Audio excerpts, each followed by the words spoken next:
The other day, I was at the gym at my apartment complex, and it's usually packed, but it was the middle of the afternoon on a weekday and pretty empty except for me and one other person. So the gym itself is pretty big, and I had my headphones in doing my thing in this area with a bunch of free weights. And out of my peripherals, I see this guy approaching, and he grabbed a pair of dumbbells not too far from me, and before he started his set, he paused, looked at me, and asked, "Is this too close?"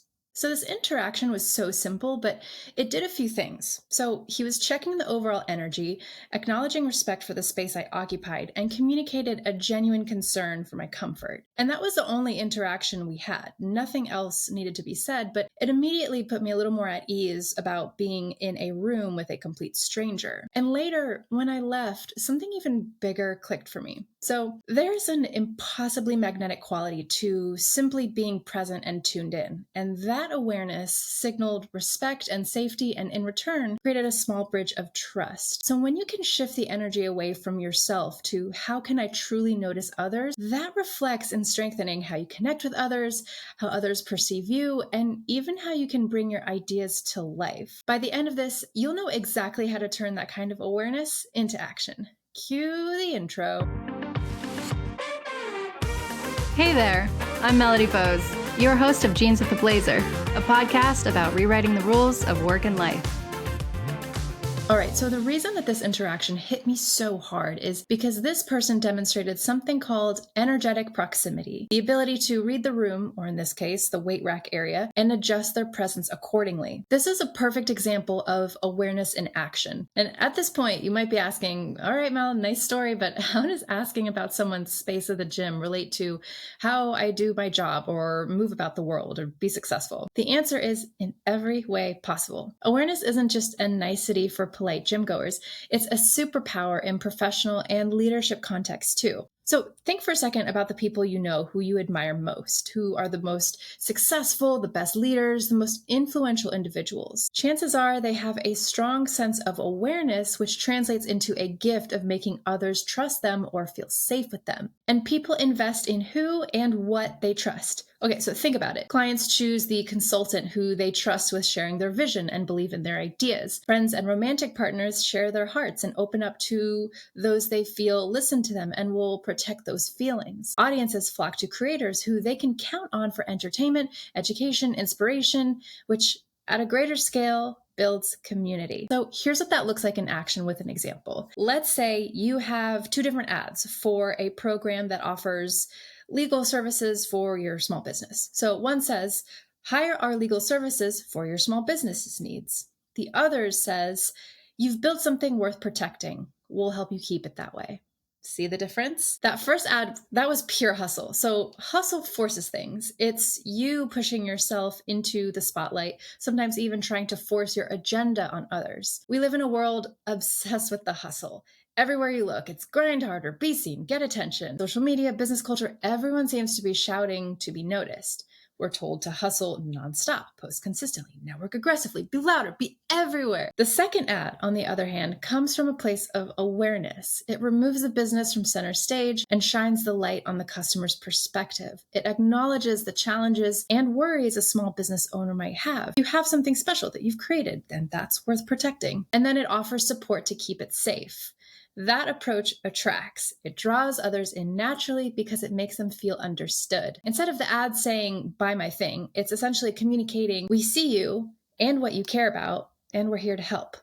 Awareness. So this is a very subtle but powerful shift because hustle might grab someone's attention for a moment, but awareness earns trust for the long term. In any interaction, whether it's marketing to customers or talking to your team, when you demonstrate that you get the other person's reality, they're far more likely to respond positively. They feel safe and respected. Just like I did in the gym. Now, okay, so a quick clarification because awareness doesn't mean becoming a silent monk or fading into the background. This isn't about being passive or never taking up space. It's about energetic collaboration, knowing when to shine and when to dial it back. when to speak up, and when to listen. True awareness is a form of strength that means you're confident enough to tune into others instead of being so frantic about yourself. Think of it as having an internal dimmer switch. You adjust your wattage based on the situation. So, do you ever notice how some people walk into a room and they can immediately shift the vibe? Sometimes it's in a really great way. They have a calm or positive energy, and that puts just everyone around them at ease. Other times, someone storms in with a stress or anger or arrogance, and the tension in the room is palpable and it just shoots through the roof. The difference often comes down to how self-aware that person is about the energy they bring. So in reality, what that means is awareness often starts with your own self-awareness. It's really hard to attune to others if you have zero grasp on your own energy. When you are self-aware, you can regulate your own presence. You can catch yourself if you are about to ramble on in a meeting that everyone else just wants to finish. You can sense, I'm feeling anxious. Maybe I should take a breath so I don't pass that anxiety to others. And this kind of calibration makes your presence a safe space for others. People subconsciously relax around those who are steady and attentive. Think about it. So in leadership circles, this idea is gaining a lot of attention. Sarah Kate Harkness, the founder and CEO of Project Lotus, put it, the ability to empathize and read others as energy allows us to coordinate ourselves into a space that support our teams and influence others. In other words, when you're aware, you can modulate how you show up so that you give people what they need in that moment. Maybe sometimes they need your confident take charge side. Other times they need your calm listening side. Great leaders do this dance intuitively. That is the magnetic effect of awareness. You become the person everyone wants on their team or in the room because you make others feel acknowledged. So if you're wondering how you stack up in the self-awareness department, take a moment to honestly audit your own awareness by asking yourself these 3 questions. 1. When I enter a room, do I notice others' energy and body language, or am I only focused on myself? Number 2, do people tend to relax or tense up when they're around me? Think about that whole vibe that you bring, if others get nervous or guarded, and what that might say about your energy. And number 3, in conversations, do I find myself doing most of the talking, or do I make a conscious effort to hold space for others to be seen and heard? For example, do you ask questions and show curiosity about others' thoughts? Okay, so if you're asking yourself these questions and you're like, oh God, I have a lot of things to work on.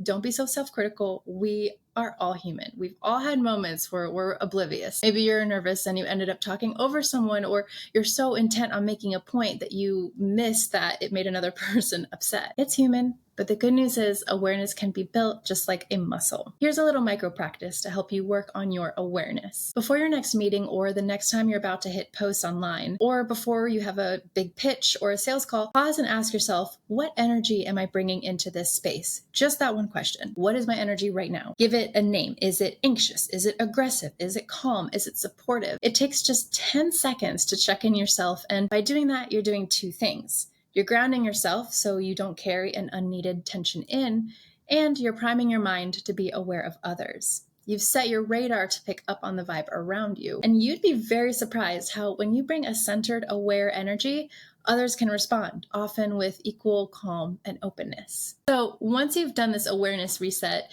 carry it in your next interaction. Listen a little more than you speak. Notice how others respond to your posture, the timbre of your voice, or your expressions. Another thing is it also helps to know your personal patterns. Be aware of what types of environments, people, or topics tend to drain you or trigger stress, as well as those that energize and inspire you. For example, if you realize that back-to-back meetings leave you frazzled, you can schedule a short walk or breathing exercise in between to reset your energy so you don't carry that stress to the next meeting. Or if you know that talking to a certain friend always lifts your spirits, maybe call them on a day that you need a positive boost before heading into a team meeting. It all starts with noticing those super subtle changes in yourself. And guys, just like building muscle in a gym, that can take time. But eventually, with practice, those little acts of awareness compound into habits, and those habits shape how others experience you, as well as how you experience the world around you. Now, if you work in a creative field, or even if you don't, we all have to be creative problem solvers at times, right? Awareness can be your secret sauce for better collaboration. Picture a team of designers or writers brainstorming ideas for a project. There's a mix of personalities. Some people are loud and assertive. Others are quieter and hesitate to toss out ideas. An unaware leader might barrel through the session, dominating the conversation, or just let the loudest voices run the show. But an aware team leader or facilitator will read the subtle cues in the room. They'll notice, for example, that the quiet graphic designer in the corner has opened her mouth a couple of times. The leader might gently say, "Hey, so-and-so, I see you've been thinking hard over there. Do you have something you'd like to share? We'd love to hear it." With that simple gesture of awareness, suddenly that person, that quiet designer, feels seen and speaks up with a fantastic idea that might have otherwise been lost. Awareness in creative collaboration also means checking your ego at the door. Creative work can get personal and people feel attached to their ideas. Let's say during a brainstorming meeting for this big project, you notice two of the creatives starting to get defensive about their competing ideas. An aware person will pick up on that rising tension in their tone or body language. Maybe one individual has their arms crossed and a clenched jaw, which are signs that they're closed off, and the other is starting to raise their voice, trying to convince everyone that they're right. If you're the project lead, awareness might prompt you to intervene and diffuse the situation. You could acknowledge both ideas. These are some two exciting directions. I can see both of you are very passionate about your concept. By validating both, you're respecting their creative investment. Then you might suggest a break or a step back. So, guys, how about we take 5 minutes, clear our heads, and then see if there's a way to merge these approaches or look at it from a fresh perspective. Just by doing that, you've read the room and you've adjusted. You didn't just bulldoze through the conflict or, on the flip side, ignore it and hope that it sorts itself out. You actively created a space for a collaborative solution. As a result, the team trusts you more because you demonstrated that you're tuned into their feelings and not just the task. Studies on teamwork show that when people feel heard and respected, the trust and understanding in the team grows, leading to stronger bonds and better outcomes. In a creative context, that can be the difference between an okay project and an outstanding one. After all, creativity flows best when people feel safe to express those half-formed crazy ideas without judgment. Even if you're a solo creator or creative, awareness is key to connecting with your audience. It's understanding what your readers, viewers, or listeners might be feeling or needing. For example, if you're a YouTuber or a podcaster, an awareness mindset means that you're not just creating content to show off what you know, you're constantly gauging your community's reactions and questions. You notice which topics light them up or what feedback they give in the comments, and you adjust accordingly, if that's aligned with your vision. It's like having an ear to the ground. The creators who do this well come across as almost magnetic. Their audience feels a personal connection, as if this person just gets me. Okay, so let's move on to a situation that none of us can avoid forever: conflict. Whether it's a disagreement with a coworker, a misunderstanding with your boss, or even an argument with a friend or partner, awareness can be the difference between escalating a fight and resolving and diffusing it. Let's think of a scenario at work where two team members, Jordan and Jeremy, have a clash over how to handle a project. The discussion in the meeting starts getting heated. Jordan is raising his voice while Jeremy is rolling his eyes and cutting him off mid-sentence. An unaware person may jump into the scenario and do one of two things. Either they jump into the fray with their opinion and adding to the noise, or withdraw and just let the two butt heads, hoping that it'll blow over. Neither is a great outcome. The first adds fuel to the fire, and the second just lets resentment fester. Now, picture an aware colleague or manager in the same meeting. This person notices the emotional cues, the tension in Jordan's voice, the frustration in Jeremy's body language. Instead of reacting impulsively, they step back mentally and think, okay, hold on, pause. Something deeper is going on here. Let's address that. They might gently intervene and say, I can see both of you care a lot about this project. Jeremy, you seem really passionate about approach A, and Jordan, you're passionate about approach B. Let's take a moment to figure out what our common goal is here. This reframes the conflict from me versus you to us versus the problem. Okay, let me throw a curveball here at you. So maybe our aware mediator also notices that Jordan gets especially defensive when timelines are questioned. Maybe they have a personal trigger around feeling that their competence is doubted.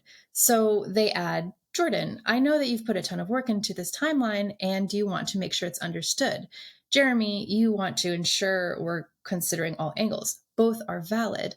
By doing this, they're showing each person that their perspective is seen and valued. Often, just feeling understood takes the temperature of the conflict way, way down.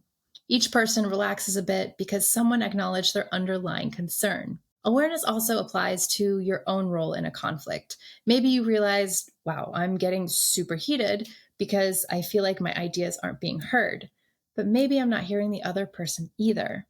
That little insight can prompt you to change your approach. Maybe by saying, you know what, I've been doing a lot of talking. I really want to understand your perspective. That kind of statement can completely disarm the other person. It signals respect and a willingness to listen, which in turn often makes them more likely to listen to you. Okay, let's face it. Meetings, whether in person or virtual, are a staple of work life, and they're a prime territory for practicing awareness. We've all been in that meeting where one person is droning on and half the room has glazed eyes, or where a manager presents an idea and no one wants to point out a potential flaw. This is where an aware individual can shine as a leader with or without that title. So suppose you're leading a team meeting to brainstorm a new product feature. You present the idea, ask for feedback, and suddenly crickets. No one speaks up. An unaware leader might just plow ahead, assuming silence means agreement. Or they might scold the team for not participating. But an aware leader will notice the hesitance. Maybe people are avoiding eye contact, or a couple of team members exchange glances. Instead of ignoring those signals, the leader might say, I notice everyone's a bit quiet. Is there any concern or angles that we haven't considered yet?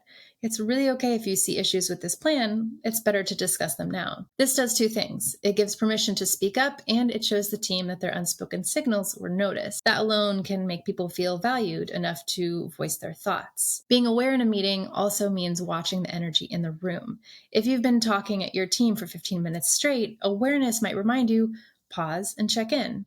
You could ask, how is everyone feeling about this? Does this make sense? Or even suggest a quick break if you sense energy dipping. I've seen situations where a manager was excitedly presenting a complex plan, talking a mile a minute, and didn't realize that the team was just overwhelmed by the whole concept. And then an aware colleague chimed in to kind of slow things down. They said, this is great info, but maybe we can pause for a moment to address any questions so far. The relief in the room was palpable. A few people exhaled visibly and jumped in with questions. The presenter, who simply hadn't noticed the overload, took a breath and then tackled the questions one by one. The meeting became far more interactive and productive after that. And the thing is it only took one person being tuned in enough to pump the brakes. Another angle, introverts, I see you. Consider the quiet members in a team. Not everyone is comfortable jumping into a fast-paced discussion. An aware person in a meeting will not only notice these quieter colleagues, but also actively create room for them. It can be as simple as, hey, I'd love to hear from those who haven't spoken yet. No pressure, but if you have thoughts, we're all ears. Often, those folks have brilliant insights, but they just need the invitation or a slower moment to contribute. Lastly, let's talk about meetings where things go off track. Maybe two team members start debating something unrelated, or someone's presentation is clearly missing the mark, and everyone in the room is confused. I've been there, we've all been there. An aware individual will gently steer things back. They might say, hey, these are some important points you're discussing, but let's note them and return to the main agenda so we respect everyone's time. Or if confusion is rampant, they could say, it seems like parts of this plan aren't clear yet. Should we take a pause and clarify before we go further? It takes a bit of courage to do this, but if done respectfully, everyone silently breathes a sigh of relief. You become the person who names the elephant in the room in a constructive way. It's almost like you become the unofficial facilitator of positive dynamics, making sure everyone is carried along. And teams love this. That's the kind of leadership, again, regardless of your title, that makes you stand out in the best way possible. Okay, so we've been really in the work zone most of this conversation. So let's step into the everyday life for a moment. I wouldn't do you dirty by just talking all about work stuff. It's about life too. So awareness isn't just a professional asset. It's a superpower for your personal relationships too. Friendships, family relationships, romantic partnerships, they all thrive when people feel seen and understood. Have you ever had a friend who just gets you? I would argue that most good friendships are those friends who do get you. Maybe you walk into a hangout with a storm cloud over your head because you had a bad day. And before you even say anything, they pause and they ask, hey, are you okay? You seem a bit down. That ability to notice the subtle drop in your tone or the forced smile on your face, that's awareness and empathy in action. Even if nothing is wrong, and maybe they're picking on something that's not there, just to have that other individual check in with you feels nice and you feel seen in a new way. Consider a simple example. Let's say you plan to tell your friends some really exciting news about your life, but when you meet up, that other person seems distracted and unusually quiet. So, an unaware response would be to jump in straight into your news because you're super excited to share it, and you ignore all the flags and say, "Oh my God, you won't believe what happened to me today," and just carry on about yourself, oblivious to your friend's mood. But an aware response notices something's off with your friend, and you might start with, "Hey, you seem a little quiet. Is everything okay?" Or, "How are you doing today? You don't quite seem like yourself." In that moment, your agenda can wait because your awareness has allowed you to be there for your friend when they needed to talk. And that's infinitely more valuable. And because you gave your friend that moment, just allow that weight to roll off their shoulders, they might be more present and in tune to your good news and be more excited about it in general. In romantic relationships, awareness is just as critical. Let's say your partner comes home after work and slams the door a little harder than usual and gives you only one word answers when you ask how their day was, and then starts doing the dishes in like a rage cleaning kind of way. That overt conversation might be, "How was your day?" And the response is, "Fine." But the real conversation, the one an aware person tunes into, is happening in those sighs, those tense shoulders, and the dishes just clattering everywhere. If you're aware, you'll recognize something's bothering them.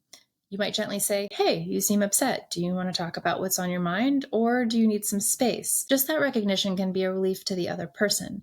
Maybe they do need to unload about a frustrating meeting or interaction, or maybe they're just upset and they need a hug or a distraction. Either way, by not taking the cold fine at face value and instead reading the room, or in this case, the kitchen, you open a door for trust and communication. The opposite, ignoring the signs and maybe getting annoyed, like saying, "Hey, like you're being super loud. Why are you slamming things? What's your problem?" That could spark an unnecessary argument. Awareness helps you sidestep that by addressing the feelings in the air and not just the words. And then we're going to go one layer deeper. Awareness in your personal life also means being mindful of how you come across to those you care about. We all have bad days, and if you know you're in a foul mood, an aware approach is to give a heads up or try to mitigate it. You could say, "Hey, I've had a rough day, so if I seem off tonight, I apologize in advance. I just might be a little bit quiet." That lets your loved ones know it's not about them and that you're self aware. It's a lot better than snapping at your roommate or your partner and leaving them wondering what they did wrong. I'm going to share a quick personal example. So, a really, really wonderful friend of mine, she's a natural leader and just a deeply empathetic person. She has a way of listening that makes you feel so seen. And I was telling her a story about a disagreement I had with one of our mutual friends, and I wanted her advice. So, first of all, she was so invested in my story. She would be like super logged in and just really validating to my emotions. And then she'd ask these really thoughtful questions that made me view the conversation through a whole new lens and position those questions in a way so that the resolution could have been my idea for the whole time. So, for example, she'd say, "Do you think maybe you felt that way because you've never been in that situation before and you handled it the best you could?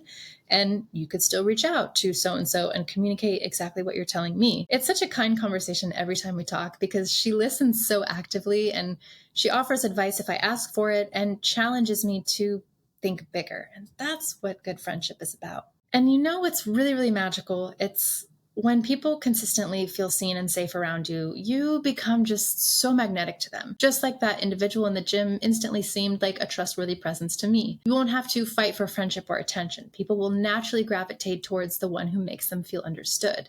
In networking or community situations, this is huge.